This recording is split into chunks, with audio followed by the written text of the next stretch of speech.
Hello,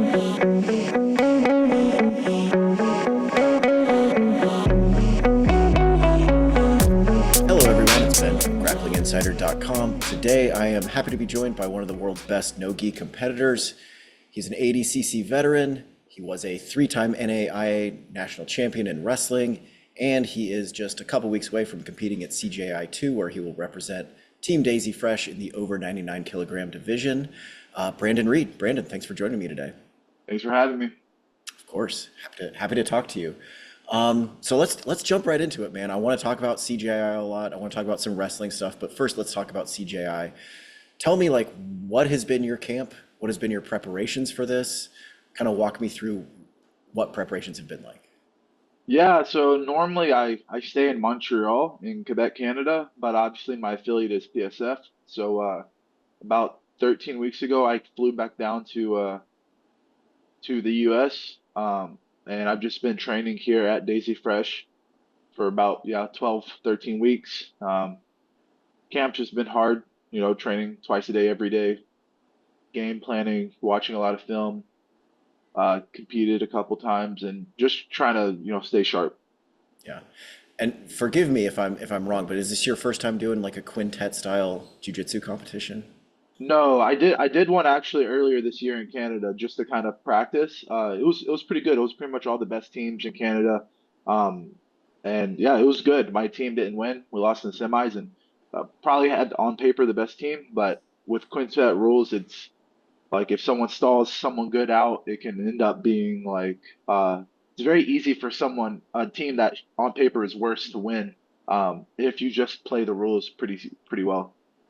Yeah, so let's talk about that a little bit. How are preparations different for this type of competition versus, say, a normal tournament or even just like a super fight? I mean, I would say it's very similar, right? Like this camp was very similar to the ADCC camp. The difference is obviously there's no points, right? But what most casual viewers don't understand that it's still like a 10-point must system. So if all the matches go to a draw, your individual matches do matter. So your individual matches are scored. So like you don't want to just go and get your butt kicked and just avoid getting submitted, right? Because if it's 5-5 draw, the individual matches, the positional dominance, it matters. So uh kind of just treating it like my ADCC camp. I'm trying to win the positions. Obviously, we've been doing a lot of submission rounds, but we kind of always do. So I guess yeah, in the end, it's like any other camp, right? Only difference is okay, you have different opponents in this than you do to ADCC. So you're studying different people really. Are you preparing for any specific people? I mean, there's so many opponents that you could potentially face. Is that even crossing your mind? I mean, yeah, I mean, not really. I kind of just think about like I mean, I watch film on everybody, right? Like anyone who's pretty good watches a lot of film. So I look at the list of teams. I kind of just try to get a good idea of who's good at what. And I don't necessarily create a game plan. I just kind of try to have a bit of an awareness because the reality of it is you have no idea who you're going to face, right? Like there might be some obvious matches people want to see, but those matches actually probably aren't going to happen. Um, so you kind of just have to be well rounded and be ready to, do jujitsu in any position. Are there any matchups that you really want? Not really, honestly. I just train, I just compete. It's just a game, right? I just want to go out there, compete hard, and have fun. I mean, you want to compete against the best guys in the world, so there's not going to be a single match where you're not competing against one of those guys, right? So there's not a bad match for your career if you're in this tournament. Yeah. Is there any part of you that wants a rematch with Pena? I would love to. Again, it's like I don't personalize it, right? Like I had a match with him. That was great. I lost the match. Cool.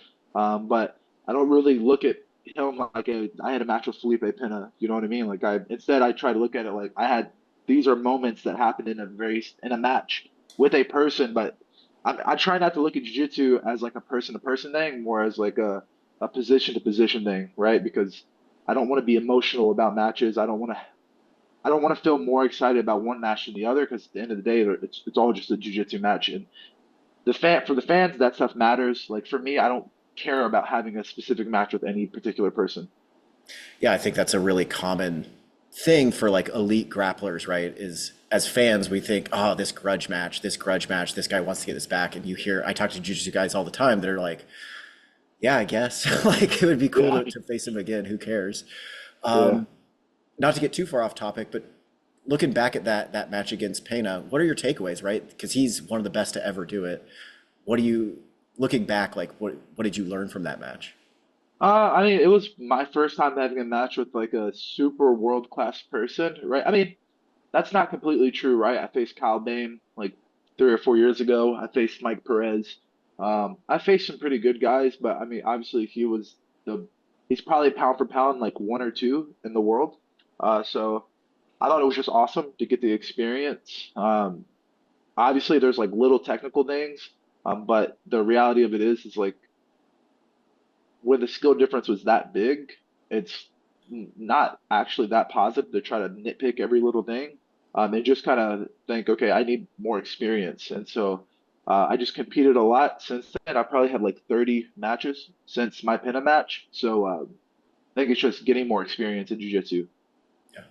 And then going back to your preparation for CJI, are there any like, you can't give away game plans here, but like any specific skills or attributes that you're really focusing on for this? Yeah, yeah, obviously I can't give away too much, but of course, right? Like there's things that I used to do that I will not be doing in this competition. There are things that uh, I'm still doing that I've done before, right? But I know that people are going to have very specific assumptions about how a match with me is going to look, and I don't think that that's going to be how it looks when the time comes. Okay, I'm intrigued. Yeah. Tell me, who are you in the room with? Like, are you, because I know Daisy Fresh, right? I assume you're with like Pixley a lot, but like, are you able to get out there and train with Dante and Max Hansen at all? Yeah, yeah, we were just there for a week in the pit. So, Westside Barbell, shout out them. They built a pit in Columbus, Ohio. So we went out there for 7 days and we just trained twice a day, every day for 6 of those 7 days. Um, I trained a lot more with Dante and Max than I did with Couch and Pixley that week because I'm always training with Couch and Pixley. So, and pretty much the same for them. It was good because we got to train in a pit. It was unique.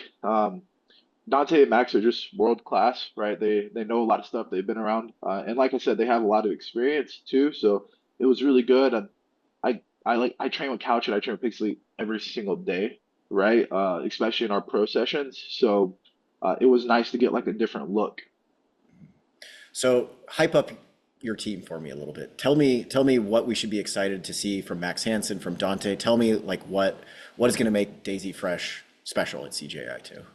I think I don't think very many people in the world understand how good Max Hansen is, and I think that there's an extremely low percentage chance that he even gets close to getting submitted. I think he's one of the best people in the world, and I mean, the last time he got submitted, it was like a crazy flying, like just some stuff that happens, like flash in a pan or whatever, right? But I think Max is really dangerous. I think he can leg lock a lot of the really good big guys. Um, He's not going to get leg locked by anyone. Same with Dante. Dante can obviously if people actually know who Dante is. He's won no gi pans. It's super heavy. They can win worlds. Up a weight class too. Like he can compete with the best guys in the world, big or small. Had a really close match with Kynan. He beat John Carlo. Like I mean, those guys they're just amazing. And yeah, I mean, there's nothing else I could say. That they're just great. What about Couch and Pixley? What do they bring to the table? Man, just Pixley's just fierce, right? He's really mean and he's also very intelligent, right? Like, I think people have like this illusion that if you were once a wrestler, you're not allowed to be an intelligent grappler. I think that's an absolutely dumb thing to say, and I think that's what really casual people say. Whereas lots of wrestlers, me included, Pixley included, we do a lot of jiu-jitsu and we game plan a lot. So I think Pixley has a really good game plan. I think he's ready, and he's aggressive, right? And I mean, pretty much you know what to expect from Pixley, right? It's going to be precision, patience, and then when he gets something, he's going to send it. And then with Couch, it's just, I think Couch is the best in the world at 88 kilograms. I don't think he was able to show that at ADCC for various reasons. And I think he's going to have a show out performance. Sweet. I had this question planned for later in the interview, but since you brought it up, Talk to me a little bit more about like what stereotypes of wrestlers do BJJ people have that bug you or that kind of annoy you that people get wrong often? I mean, I don't know. I just guess BJJ people assume that wrestlers who, and I'm not even gonna say because I'm not a wrestler. I'm a former wrestler, right? I'm a no-gi grappler. I've competed in jiu-jitsu for going on 5 years now. Uh, they just assume that a wrestler just stays a wrestler throughout their whole jiu-jitsu journey, from white to black belt. They're just a wrestler, and it's like that's an absolutely moronic thing, right? If you're an engineer, right, and you have to go through engineering school, right? You get your degree and then you're working. No one's like, oh man, you're just some random, undergrad student when you're 10 years into your engineering career, right? But for some reason, wrestlers kind of get this thing. And of course, it's like, I don't know, there's just the basic stupid stereotypes that they can't be technical and stuff. And it's ridiculous, right? It doesn't make any sense. Wrestlers are just humans who are doing jujitsu, just like a random person who had a soccer background doing jujitsu, right? So, yeah, it is what it is. But at the end of the day, it's our job to perform and to show that we're more diverse than what casual jiu-jitsu fans might think. Are there any stereotypes that you think are true? I think we're tough. I think most wrestlers are tough, right? Like I think some jiu-jitsu people can be extremely soft.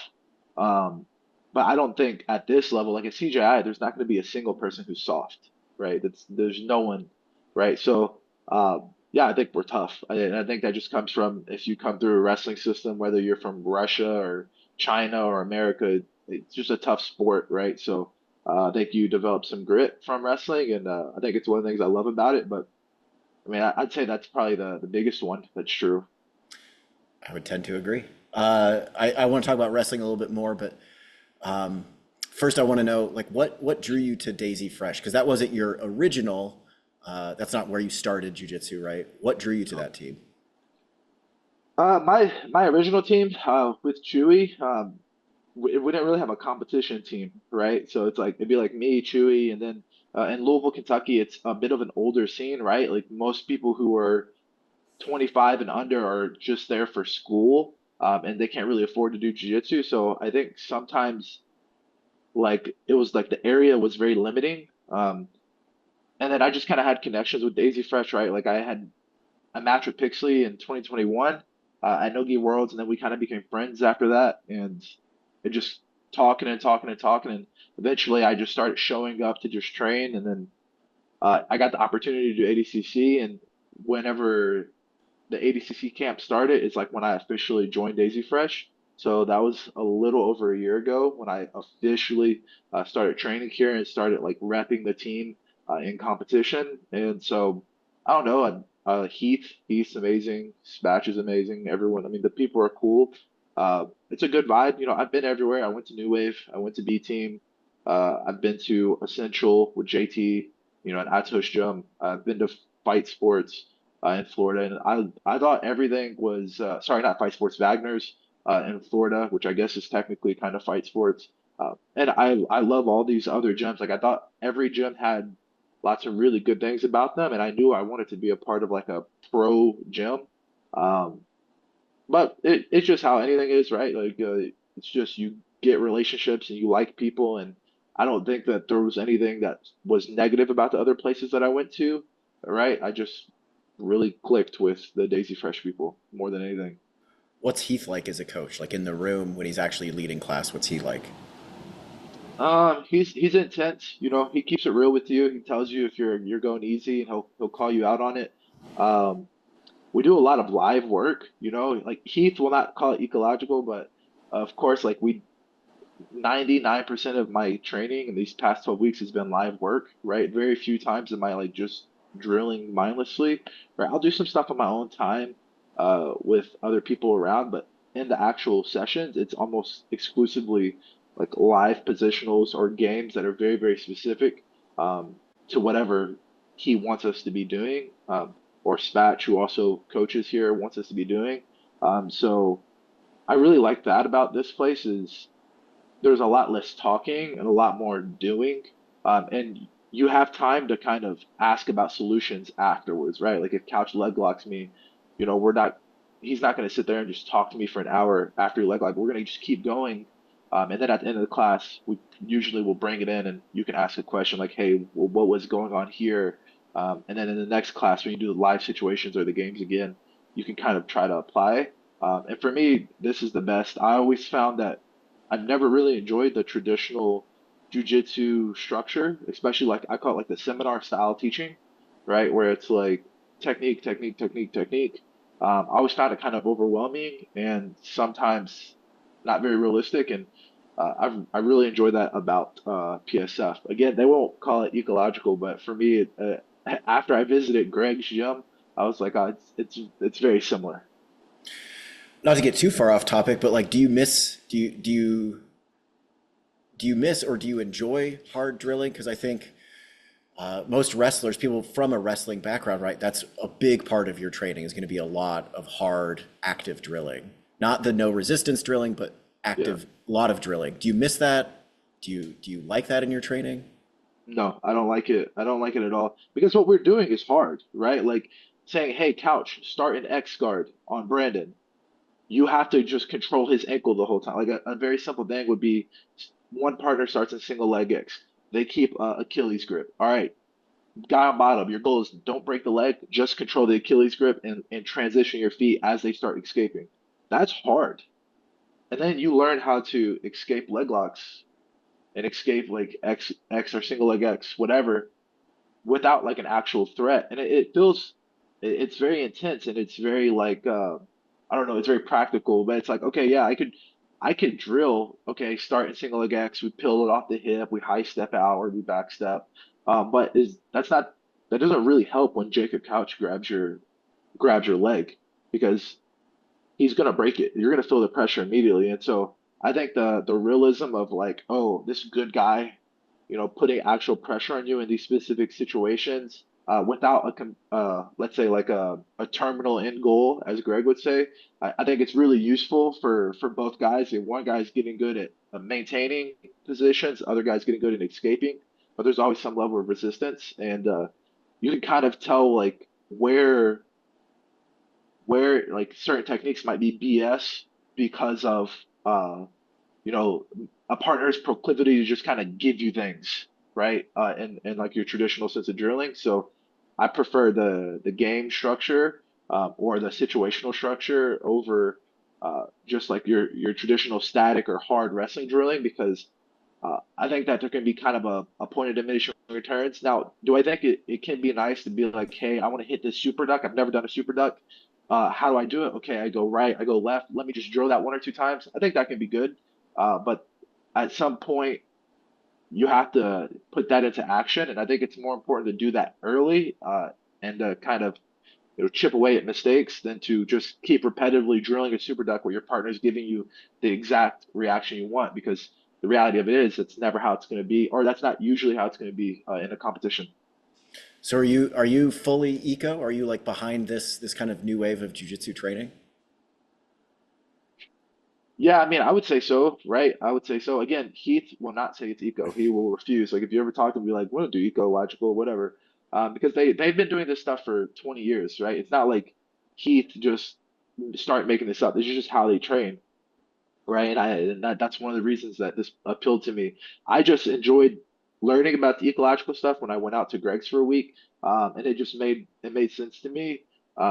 Especially if you actually take a deep dive into it, like you start to understand what a continuous game is, a terminal game, what are very specific goals, and uh, I just think that it's really important to maximize the volume of variability in a practice versus doing everything perfect. And sometimes I felt the traditional way of drilling, even hard drilling, was too perfect. And I think it can lead to overthinking sometimes. And I think the more you do in live, the better you will be when it comes time to compete.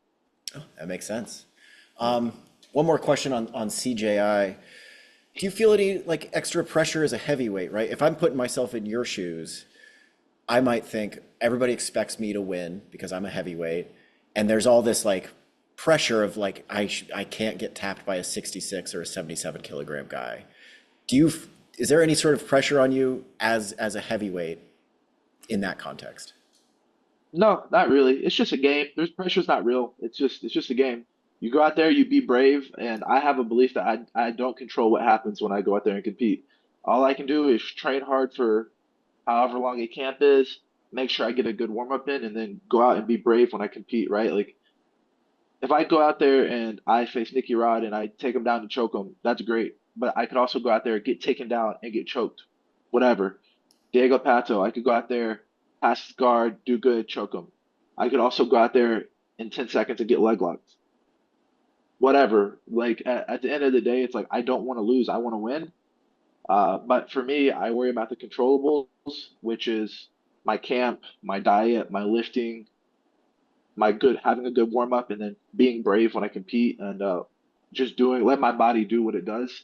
Um, and that's it. That's what I can control. So whenever I win, I don't get too high. Whenever I lose, I don't get too low. I just control what I can control. I don't really care if the guy's 66. I don't care if he's heavyweight. I don't care if it's Nicky Rod, Gordon. I don't care who it is. It's just kind of like you're just competing. It's a game, and I just go out and play it. And then actually, one more question. I know you said there's nobody in particular that you're like, oh, I want to face this guy. But are you excited, right? You talked about there's a chance that you could face Pato, right? One of the best leg lockers, even though he's 145 pounds. Like, are you excited It's about awesome. these potential matchups? Oh, dude, I for sure I love it. Like, yeah, just like you said, like there's not a particular matchup I want, but it's super cool to be like, oh, you can face Pata, you could face Fabrizio Andre, I could face, Ethan Crelinson, like these like 66ers who are really tough and who can beat big guys. I could face the best guys in my weight class, right? I could face Tynan, I could face Nikki, I could face Victor Hugo. I just think it's cool. It's like who wouldn't want that opportunity, right? Like uh again, like when I say this, people think I don't want to win, but it's like win or lose, like I just want to have matches with the best guys, and I don't care if that's a 66 or plus 99, right? I've been tapped by 66ers in practice. I've beaten good big guys from practice. It doesn't really matter to me. It's just a game, and I want to, try to compete with the best players of it. I love it. And then let's talk a little bit about your transition from wrestling to jujitsu. I guess what drew you to jujitsu? Was it I just want to compete more? Is it I'm enjoying the submission aspect? Is it that you got along with Chewy right away? Like what drew you into jujitsu full time? Yeah, so like my stepdad was a BJJ brown belt, so I kind of was around jiu-jitsu for a while. Um, I just didn't do it, right? Like in 2019, I kind of visited Chewy's gym a couple times because Chewy's from my same hometown where my stepdad uh, was training. And so I visited Chewy, but just kind of wrestled around a little bit, didn't actually do jiu-jitsu. And then after I graduated college, well, not after I graduated, after my wrestling season ended in March, I just joined like the local jiu-jitsu club, 13 Jiu-Jitsu in Columbia, Kentucky. I was only there for a couple months before I moved back to Louisville, where Chewy is. And I mean, it just kind of went from there.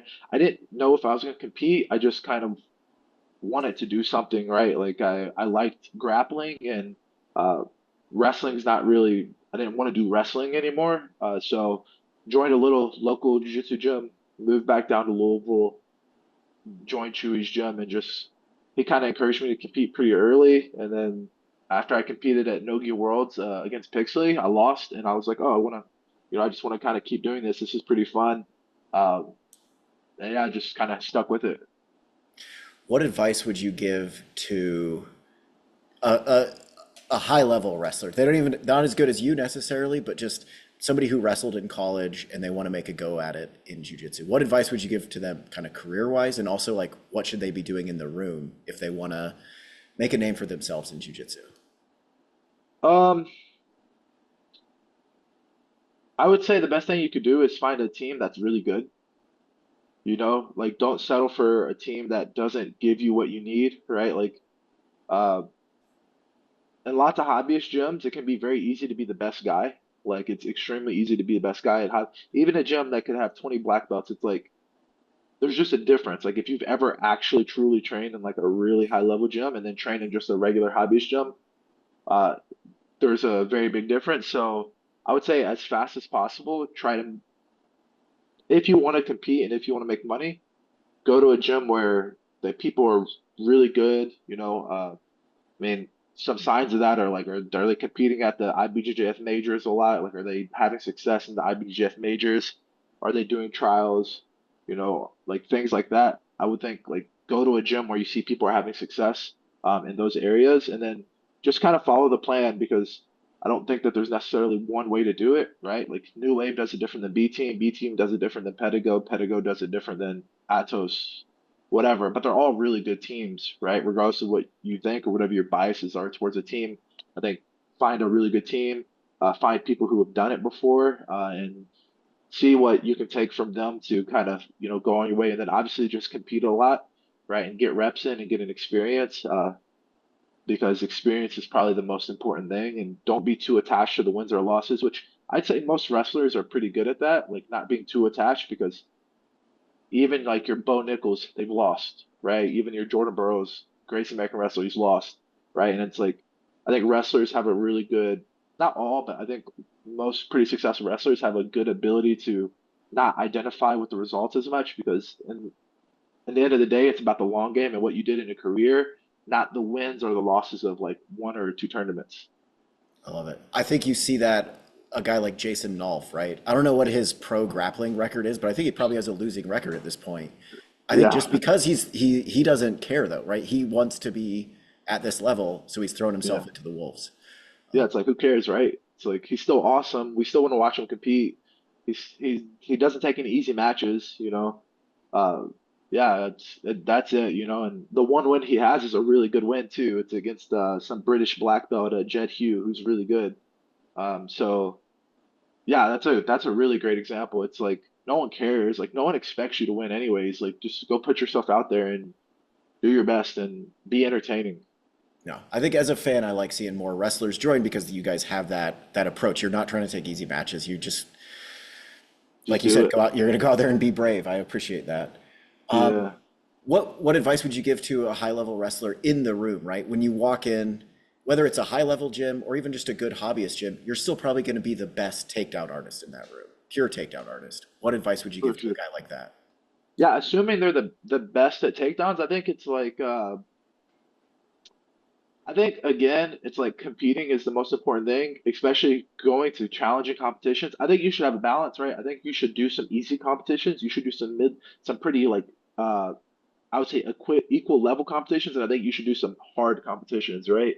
Like I think you should focus on competing across the board, levels of difficulty. You can have some success, you can have some struggles, and you can have some failures. And then try to just kind of see, maybe what are you doing wrong in competitions? Like for me, 2023, I don't know, the trials I got third at. I lost to Mike Perez. I got Aoki locked. And I was really good at heel hook defense, right? Like I almost never get heel hooked. But because of that, I had a bad habit of giving up like Aoki locks, right? So I was very hard to heel hook. But it left me very susceptible to getting Aoki.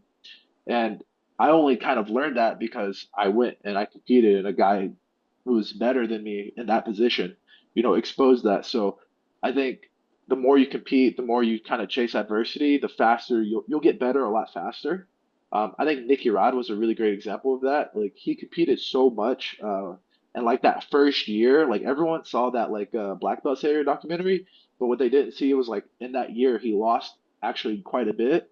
Um, but he kind of gained XP really, really fast because he kept putting himself in positions to lose. And now 5 years later, look at him. You know what I mean? So I think it's really important to have competitions and have competitions early, so that you give yourself the ability to objectively evaluate. And if you're at the right gym, right, you're going to have a good coach who wants to help you do those things because the newer you are, the harder it's going to be to see like the small things, right? So try to again find a good coach, compete as much you can, and detach yourself from the outcome and try to be honest with your evaluations and don't make one event the biggest thing, right? Like for everyone, for the fans, CJI is the biggest thing, but like for me, it's not, right? Like I have Nogi Pans a month after, and then I have ADCC trials a month after, then I have Nogi Worlds, and then maybe a super fight in between, right? It's every event is just an event. Um, don't be too high or low on the results and just kind of constantly objectively evaluate. I love it. I think that's good advice even for hobbyists that just do kind of local tournaments even, Yeah. just to not tie yourself to the outcome. So that's your advice for somebody with a strong wrestling background. Let's reverse it, other end of the spectrum. Let's say I'm a jujitsu blue belt and I spent all of my white belt career pulling guard, and I know Yeah. I got to get good at takedowns. What should I Right. start doing in class to get confident in my takedowns? I think that you could start studying film, right?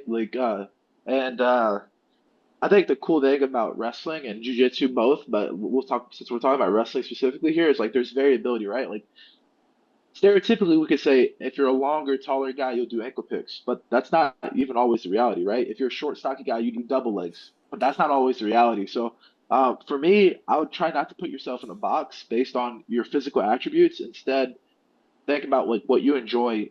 It's like wrestling is an art, right? I'm a big guy. I'm not supposed to do super ducks. Super ducks probably my highest percentage takedown, right? I hit it on the best people in the world. Why? Because I just like that. I like that move, and I got really good at it because I chose to get good at it, not because like people, will look at me and say, "Nah, you should be doing double legs." And you never see me shoot a double leg, right? So I think number one is to identify what you want to get good at. And then number two is, in my opinion, of course, like I said, you can kind of go through the motions and drill it a couple times. I don't think there's anything wrong with that. Uh, but after that, you have to start to put yourself in positions to kind of isolate it and effectively live drill it, right? Like if you want to get good at double legs, hey, start in a double leg and just say go, and like your partner is trying to finish, your partner's trying to defend, you're trying to finish, stuff like that, and then over time you'll just start to problem solve, and then you'll get really good at wrestling. The best way to get better at wrestling is by wrestling, um, and not putting yourself in a box and saying, I have to wrestle like this. Like, you know, Gordon has amazing wrestling, but not everyone has to wrestle like Gordon. Nicky Rod has amazing wrestling, but not everyone has to wrestle like Nicky Rod. Bo Nickel has amazing wrestling, but there's like two people in the world who wrestle like Bo Nickel, right? So don't just look at the people that you really look up to and say I have to wrestle like them. Kind of just see what fits for you, and at the end of the day, what's the goal of wrestling? Is to go from standing to the ground, and there's a million ways to do that. So focus on what your nature kind of inhibits you to do. I think that's a really interesting answer, man. I think you ask a lot of people that question, and they're going to say something like, I don't know, start by getting good at underhooks or figure out a way to get to the body lock or work on your double. They're going to say a specific technique. It's really interesting that your approach is like figure out what works for you. Yeah, it's because it's so different, right? It's like there's some people who just don't shoot. Like if you wrestle with Pixley, he will just not shoot. He will not shoot on you, right? Like unless you're just standing straight up like a judo guy, right? But if you wrestle with Pixley, he's gonna hand fight hard. He can ankle pick you. He can get you in a front headlock, and he can slide by, or he can throw you, right? He can do much more than that, right? Because he's so amazing. But like generally speaking, you're gonna like see him and be like, oh, he's not doing like sweep single legs or blast double legs. You know what I mean? And I think that's Kyle Dake, one of the greatest American wrestlers ever. He's like he breaks the rule of when he'll shoot to the legs just to go to the body, right? And that's like basically what he does. And so I think every wrestler is different, and so the reason is like it doesn't really matter what you do. Like there's no best takedown. It's just what is a takedown? It's getting someone from the feet to the ground. So how do you define what's the best? I don't think that's a real thing. Yeah, I love it. And Lord knows Pixley can throw people. We've Yeah, seen him do that a few times. yeah, I feel it. Just a couple more questions. These are some of my favorite questions to ask athletes. What, if you could wave a magic wand and change something about jujitsu, whether it's the culture, the etiquette, anything, whether it's the professional scene, what would you like to see changed in jujitsu? I think that I think that there should be more money in things like IBJJF. I think that's one of the biggest things because I'm one of the few people who really loves the IBJJF. Like I love competing in it. I think it's fun. I think it's a good way to like develop a really good positional game. Um, and like where a lot of people hate advantages, I think it teaches you how to like literally get small advantages in matches. Even in ADCC, it's good for you to like learn how to score small positions, right? So I think it would be really cool if the IBJJF actually offered money. Like I think they offered like 5 grand for the black belt winner and then 10 grand for the absolute winner. But it's like man, it's so much work. It's so hard to do it. I think that number one, black belts should be able to compete for free. And then number two, black belts, I think all top three, like I guess it's four because in IBJJF it's like you have two bronze medalists. I think all top three should get paid in some structure, so at least similar to ADCC. And then with ADCC, it's like 10,000 for the winner. I think 5,000 for second place and then like 2,500 for third, right? I think that's at least fair for IBJJF, and then the absolute is 50 grand in ADCC.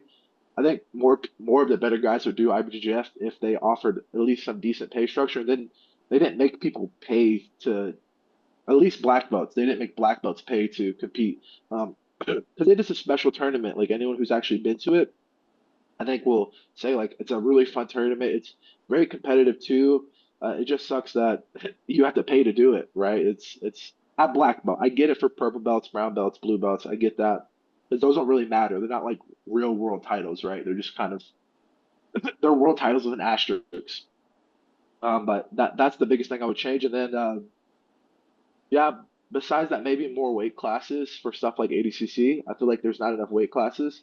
I think there should be like a 55 kilogram for men and maybe like something in between minus 99 and plus 99. Like it's ridiculous that sometimes I have to compete with dudes who are like 350 pounds, and I'm like, man, this sucks. I'm 250. This dude's 100 pounds bigger than me, and he's not like terrible either. So it's way harder, just because guys are huge, you know. So maybe like a 250 and underweight class.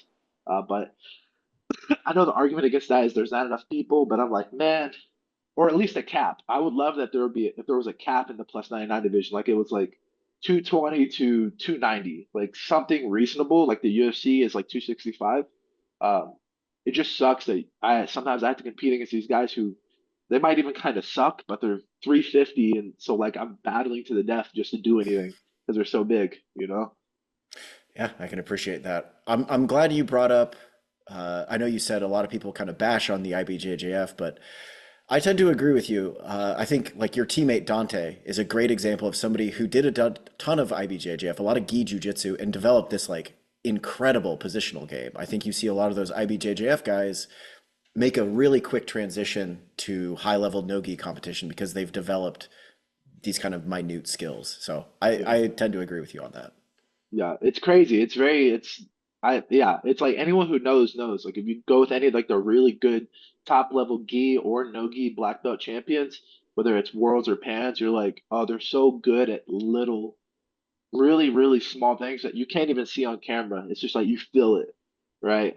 And so I love that about the IBJJF where sometimes the ADCC, especially like trials and stuff, like you can get like the variability in skill is crazy. Like one trials champion may not be anywhere near as good as a different trials champion, and it's just weird. Like I think it leans for more like athleticism, a lot more stalling in ADCC, whereas like in IBJJF they actually will penalize you a lot more for stalling, and you get rewarded for little wins, right? Where sometimes at ADCC you can kind of just see guys like run around and like not make contact. Um, which a lot of people don't bring that up about ADCC, but it's kind of a real thing. Funny enough. Yeah, and I think also not to bash on ADCC rule set too much, but you see a lot of guys nearly get taken down or nearly get their back taken, and no points are scored, right? Because you never had the hooks in or whatever. And it's Yeah, like, I I don't hate know. it. Yeah, I it would hate be it. all kinds of advantages in IBJJF rules. Yeah, 100%. And that's what I can appreciate about it. I think that's why like the guys in IBGF, their games are just tighter because they're like the best guys are so good at not even giving up an advantage, right? And I really appreciate it about the IBGF. I don't think I mean, unless something crazy happens, I don't think I'll ever stop competing in the IBGF. I can appreciate that. And then one more question. Let's kind of flip it, right? So you come from a wrestling background. Is there anything that jujitsu does that you think wrestling could borrow from or wrestling could do better at? Oh, well, there's no money in wrestling, so Some money? that's yeah, there's that. Yeah, some money. I think jujitsu culture is cool because of the demographic of people who train jujitsu are willing to spend money on jujitsu, right? Um, obviously, there's people like Nolf who has like Athletes Ocean and stuff like that, which is awesome. But I don't think the instructional market is quite that big in the wrestling world as it is in the jiu-jitsu world, right? So Nolf might be an exception. Like I feel like he might even have a monopoly on like the folk style, freestyle people paying for instructionals, but it's just not very popular to buy wrestling instructionals, right? And it's not that popular to do like wrestling seminars unless you're like a kid, right? So um, I think in jiu-jitsu you can be less successful and make more money, right? Like I mean I have friends who are much better wrestlers than me, and I do like 60 seminars a year more, right? And I'm like, I've barely scraped the surface in jiu-jitsu yet, right? Whereas like some guys can be Olympians and like they're begging people to give them a couple $1,000 to do a kids camp, right? So I think wrestling does not have a good consumer culture.